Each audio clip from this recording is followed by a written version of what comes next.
Ang motion po para magkaroon ng temporary na pagpapalaya kay Tatay Digong ay nagmula sa kampo ni Tatay Digong. At ang dahilan kaya natin hinain yan ay dahil nais natin na sa lalong mabilis na panahon, magkaroon ng alternatibo dito sa detention ni Tatay Digong sa Dahig.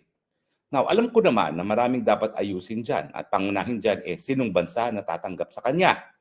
Nauna nang napabalita na yung Australia na pinanggalingan din ni VP Sara ay humindi daw, bagamat ang sabi naman ni Inday Sara, wala naman tayong hinihinging interim release sa Australia. So hindi niya maintindihan bakit merong pagtanggi.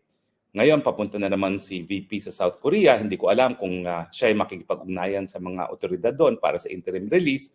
Pero malinaw na sa ngayon, baka wala pa talagang tatanggap na bansa para kay Tatay Digong at isa yan sa dahilan kung bakit pinagpapaliban ng depensa ng abogado mismo ni Tatay Digong yung desisyon para sa temporaryong pagpapalaya sa kanya. No?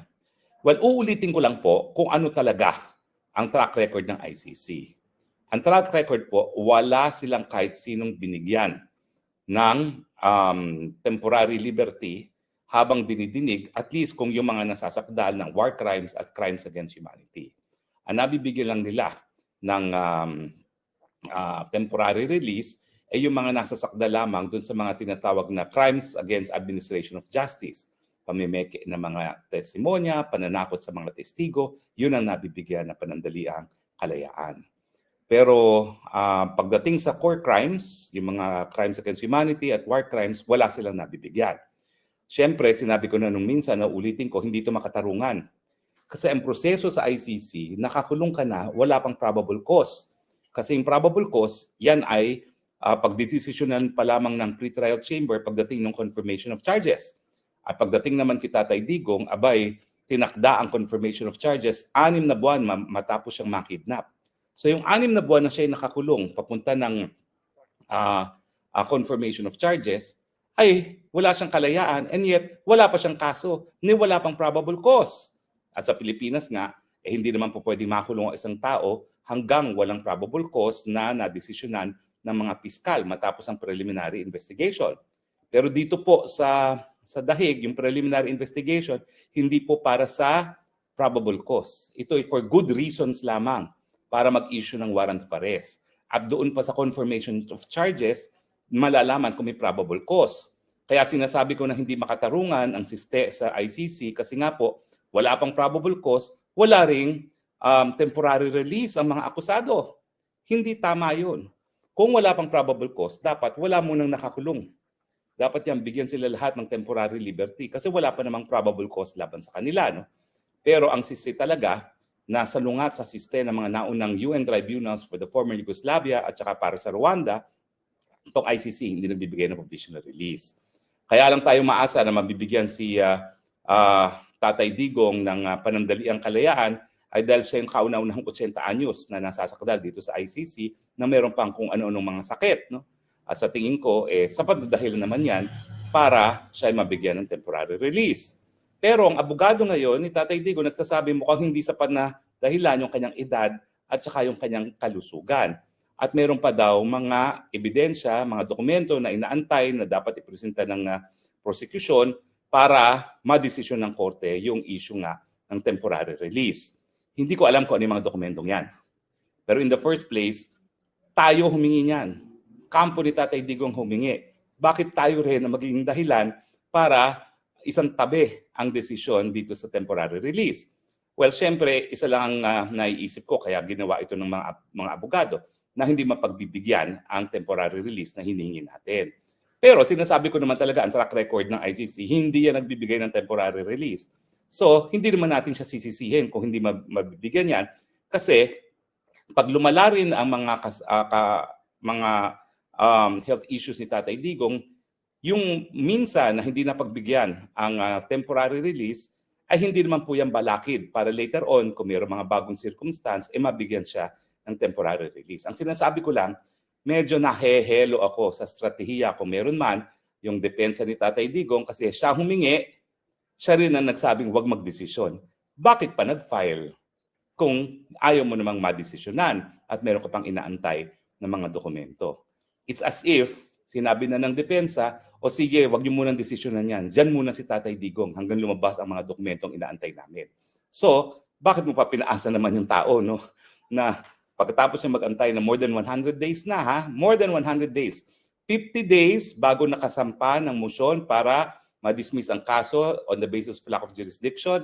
100 days bago sila nag-file para dito sa temporary release.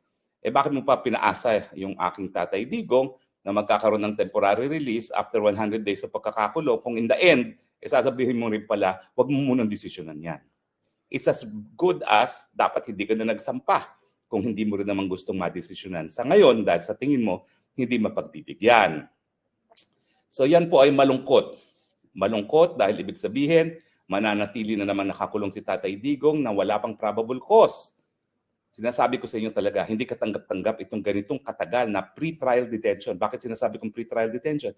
Kasi nga wala pang probable cause at wala pang trial on the merits and yet nakakulong na doon si Tatay Digong.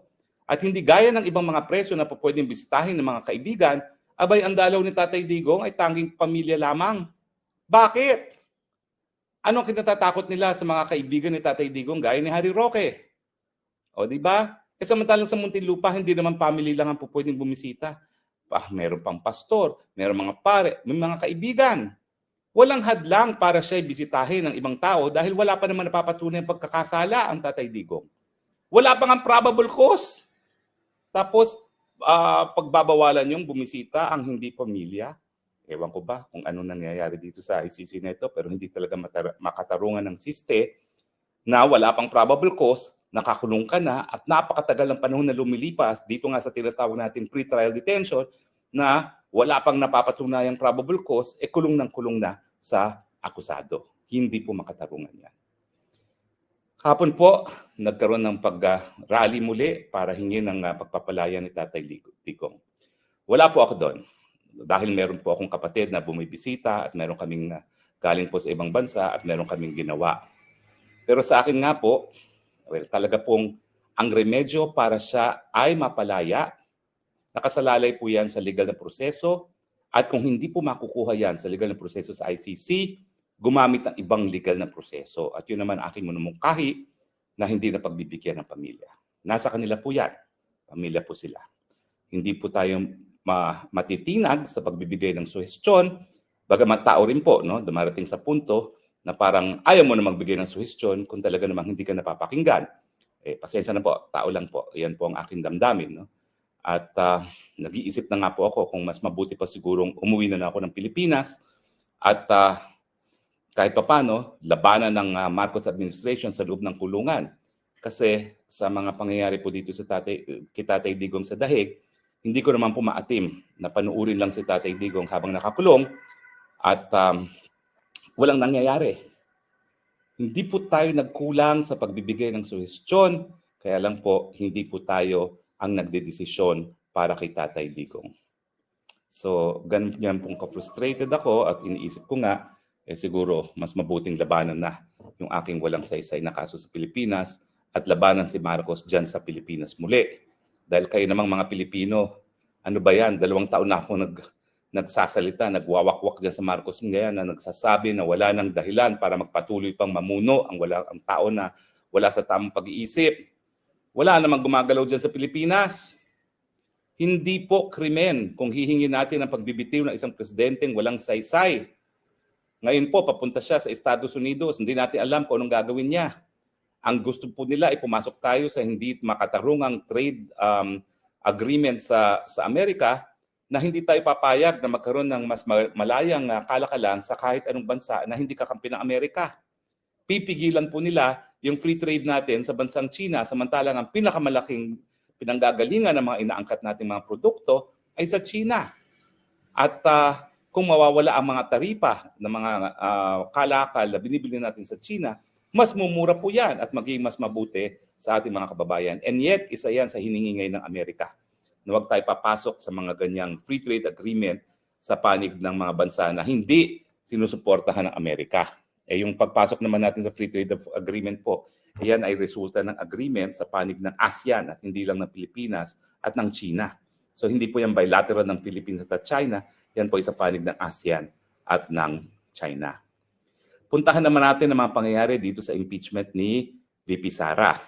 Abay, nung kailan lang po, nung isang linggo rin, sinabi ng Kamara ng Supreme Court, sa Kamara de Representantes at sa Senado, nais namin magbigay kayong linaw sa mga aktual na pangyayari.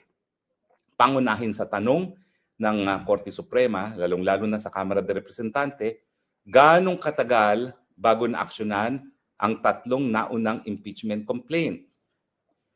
Bakit hindi na-aksyonan kung hindi na-aksyonan yan? At ang tanong nga nila is, bakit? Bakit hindi na-aksyonan ng tatlo? At ganong kabilis na-aksyonan yung pang-apat? Now, sabi ni Laila de Lima at ng mga ilang dilawan that's judicial overreach. Bakit judicial overreach?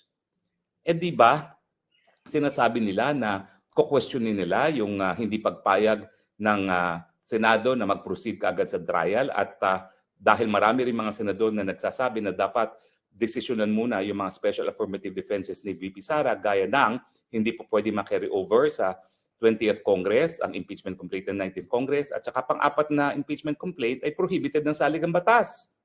Sino ba magdedesisyon yan, yung bagay na yan? Di ba Korte Suprema rin, kung dadalhin nila yan sa Korte Suprema? Bakit ngayon nagtatanong ang Korte Suprema, tinututulan nila? Di ba? Either naniniwala ka sa Korte Suprema na magiging patas sila sa kanilang desisyon o hindi. Gaya na ako ngayon, naniniwala sa ICC na mukhang mailap ang katarungan dyan para kay Tatay Digong. Dahil parang naghahanap sila ng dahilan para sila ay hindi mabuwag. At ang tanging kasong linilitis nila ngayon ay ang kaso ni Tatay Digong. Kaya nga sa tingin ko, mukhang malabo ang laban ni Tatay Digong dyan, no? Dahil it's an existential issue already. Pero pagdating sa Korte Suprema, kung hindi kayo naniniwala sa Korte Suprema, bakit niyo pa sinasabi na ididemandan yung Senado kapag sila ay hindi nagpatuloy sa trial proper? At kung i-dismiss yan dahil sa mga special and affirmative defenses ni VP, gaya nga nung walang carryover at saka yung barred ang pang-apat na impeachment complaint.